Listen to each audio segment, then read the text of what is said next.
Lord, what's my purpose? What's my purpose? Come on. And so in trying to discover what my purpose was, the Lord let me realize that, you know what, you're actually already doing the thing that I called you to do. So I thank God for that, because sometimes in discovering our purpose, you have to accept what God says your purpose is. So I was getting to know my purpose, and I like telling y'all what the chapters is, because the chapters really tell a story within themselves. And so my chapters are,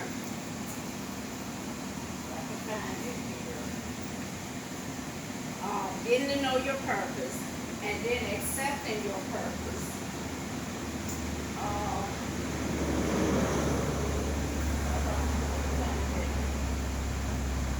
Okay, so getting to know your purpose, accepting your purpose, and then realizing, like one of the sisters said, that it's not about you, but it's all about God. And then I talked about a healing environment.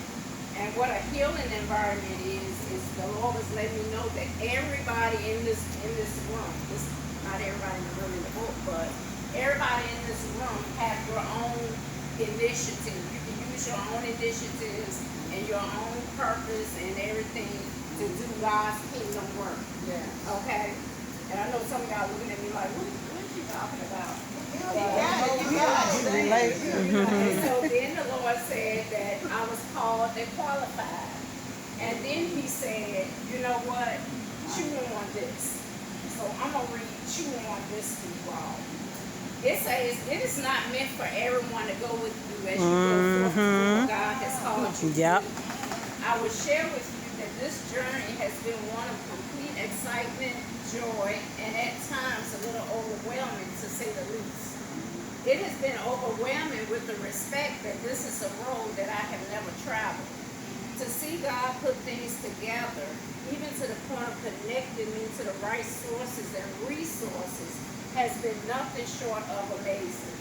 While I am enjoying living life on purpose, this place has also been one of rejection, fear, and uncertainty. Those that I thought would have had the most support, that I would have had the most support from, I've had the least. I have been afraid at times to go forward and trust my own heart. When you discover your purpose, know this, that God will not leave you alone. The thing that I have learned to do is step in faith. The Bible tells us in Hebrews 11:6 that without faith it's impossible to please God. For he who comes to God must believe that he exists and rewards those who diligently seek him. Do not refrain from living out your purpose because you are waiting for others to get on board. You may have to walk alone. You have to get to a place on your journey where your eyes are fixed on Jesus and your mind is made up. You cannot allow yourself to become so entangled with the affairs of this life that it hinders your answer to the call. If God is the driving force behind what you are doing, then do it with all diligence so that you can please the one who called you to do this. Remember, it is all about God, that he might get the glory out of our lives. Okay, that's the real purpose behind the hat. So once I found out what my purpose was, I started living like I know.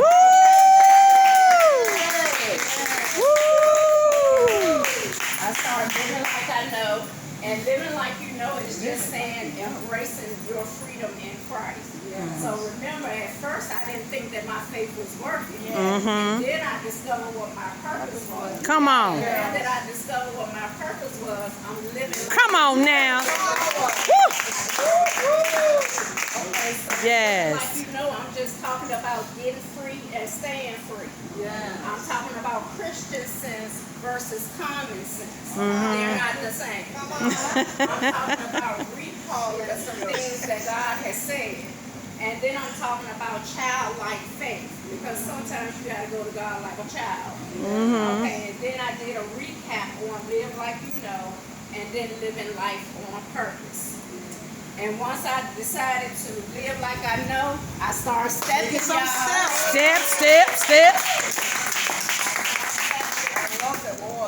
And And step is the day I told myself that enough is enough. Come on. Lord, enough is enough. It's time for me to start walking this thing out. Because we can talk about it all day long, but faith is an action. Come on. You have to do something. The word said faith without works is what? Dead. Hey. So and there I've gotten to a place where, like my sister said over here, I'm looking for one of them blank men. Woo! Me too. Me too. Come on, yes. Where he at? Where he at, Lord?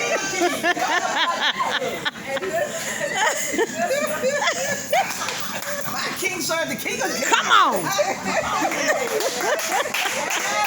Woo! I'm talking about love songs to God for my husband. It's when you are single and waiting.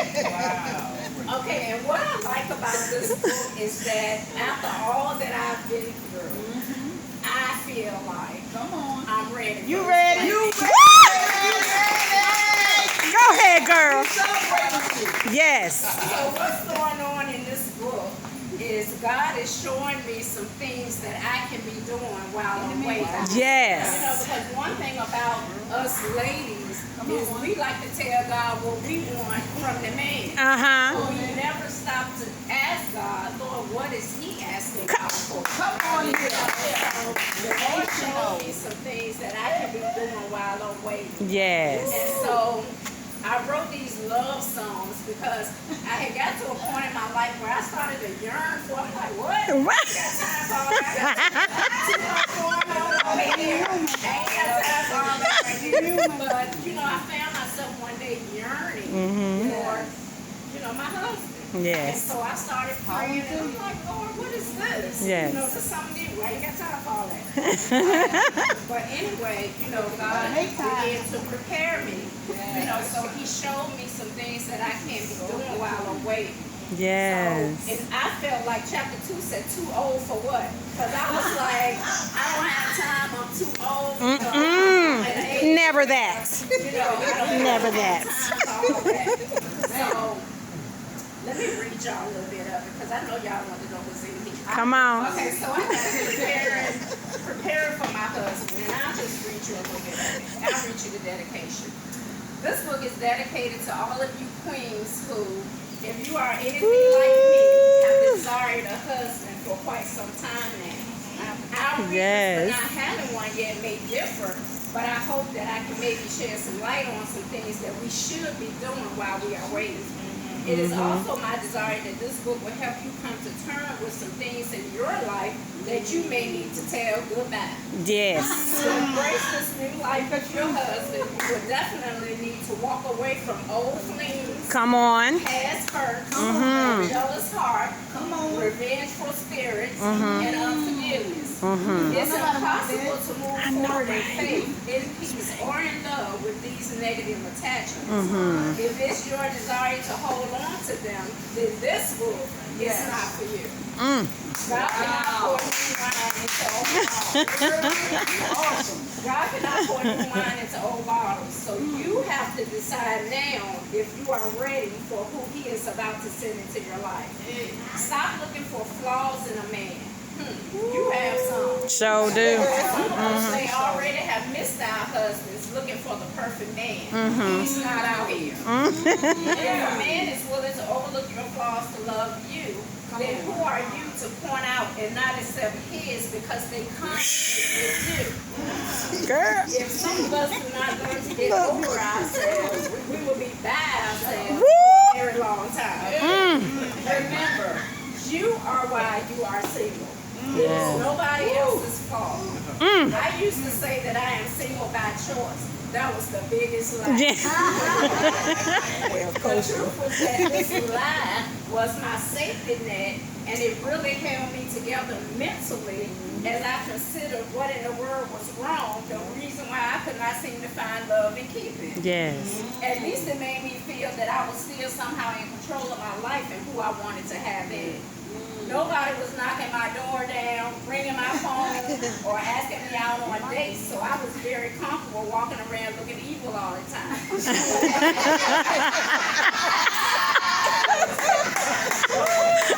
Nobody wanted these problems.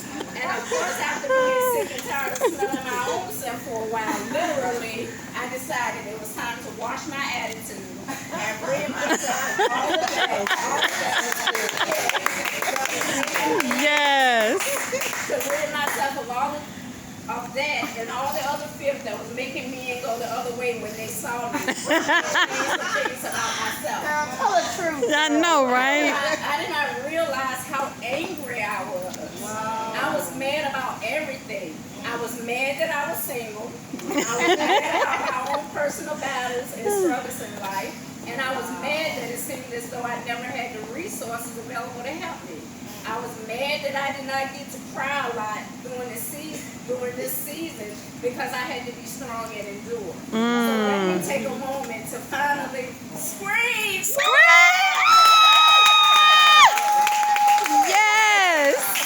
Now, Yes. not that men have never tried to So approach proud me, of her. So but my proud of defense her. mechanisms were so strong because of the last man that hurt me, that the one who was trying to steal my heart got worn out from trying and eventually started to go elsewhere.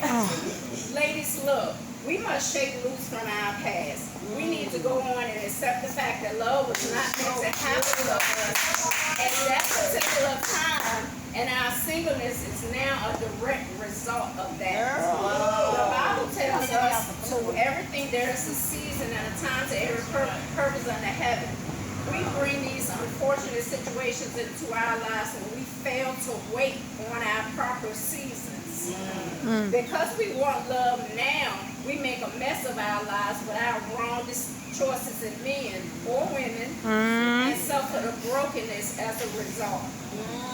Stop trying to make the pieces that other people hold fit into the puzzle of your life. It won't work. It's funny how we know that certain people won't work in our lives and we still pursue them like there's some missing part of us that appear to be attracted to the foolishness in them. It's not the end of the world, people. Let them mess go. Some people have gone as far as they need to go in your life. Bid them farewell and proceed to live. Those unfortunate events, if you will, should teach us or should have taught us to be careful how we hear and embrace wisdom, knowledge, and understanding. Let's release back into the atmosphere the sweetness of a love that only we know that we possess. For a man to know, he has to be invited into your space. You have to grant him access to you up close and personal so that he can learn to value your work. Yes. You may be making it a little hard for him to see this from a distance. This book is about love songs to God for your husband. And I will be singing my butt off when God finally unwraps this gift of love and present me with his excellent choice of a man for me. Yes. Yes. Yes. Yes. Yes. Yes. Woo. Yes.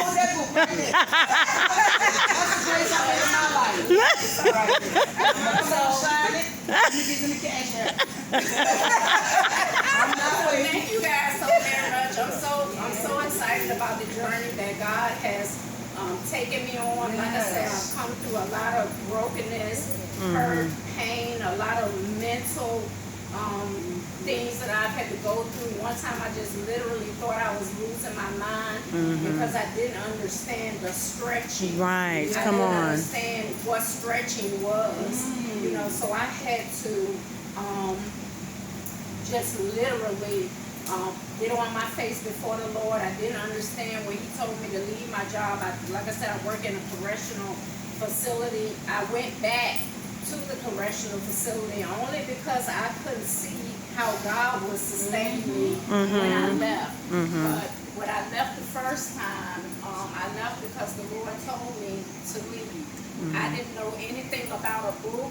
I wasn't thinking about no books, but I'm thankful to God that I'm currently working on my 6th title. Wow. So I thank God, that even in obedience, because when I couldn't see my way, He still came through and He fulfilled His purposes in my life. So I tell everybody that I'm not living my life because His life is being lived through me.